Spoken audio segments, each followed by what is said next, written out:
മലയാള സിനിമയിൽ നായകനായെത്തുന്ന ആദ്യ ചിത്രം പുറത്തിറങ്ങുന്നതിന് മുമ്പ് തന്നെ കാളിദാസിന് ആരാധികയുടെ ചോരയിൽ എഴുതിയ പ്രേമലേഖനം. കാളിദാസ് തന്നെയാണ് ഈ കത്ത് ഫേസ്ബുക്കിൽ പങ്കുവച്ചത്. പൂമരത്തിലെ കാളിദാസ് പാടി അഭിനയിച്ച ഞാനും എൻ്റെ ആളും എന്ന ഗാനം പുറത്തിറങ്ങിയതോടെയാണ് താരത്തിന് ആരാധികമാർ ഏറുന്നത്. അങ്ങേയറ്റം വേദനാജനകവും ഖേദവുമാണ് ഇത്തരം എഴുത്തുകളെന്ന് കാളിദാസ് ഫേസ്ബുക്കിൽ കുറിച്ചു.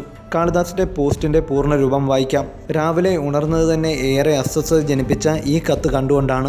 ഏതോ ഒരു പെൺകുട്ടി തൻ്റെ രക്തം കൊണ്ട് എൻ്റെ പേരെഴുതിയിരിക്കുകയാണ് ഈ കത്തിൽ. ദയവ് ചെയ്ത് ഇങ്ങനെയൊന്നും ചെയ്യരുത്. എന്നെ സന്തോഷിപ്പിക്കാൻ വേണ്ടിയാണ് ഇങ്ങനെയൊക്കെ ചെയ്യുന്നതെങ്കിൽ ഇതൊന്നുമല്ല വേണ്ടത്. തിയേറ്ററിൽ പോയി എൻ്റെ സിനിമകൾ കാണൂ. അതുതന്നെ എനിക്ക് ആവശ്യത്തിലും അധികം സന്തോഷം തരുന്ന കാര്യമാണ്. അതല്ലാതെ ഇത്തരം പ്രവൃത്തികൾ ചെയ്യുന്നതിലൂടെ എന്നെ വിഷമിപ്പിക്കാൻ മാത്രമേ നിങ്ങൾക്ക് കഴിയൂ. അതുകൊണ്ട് തന്നെ ഞാൻ നിങ്ങളോടൊക്കെ അപേക്ഷിക്കുകയാണ്, ദയവ് ചെയ്ത് ഇത്തരം പ്രവൃത്തികൾ ചെയ്യരുത്. കാളിദാസ് ഫേസ്ബുക്കിൽ കുറിച്ചു.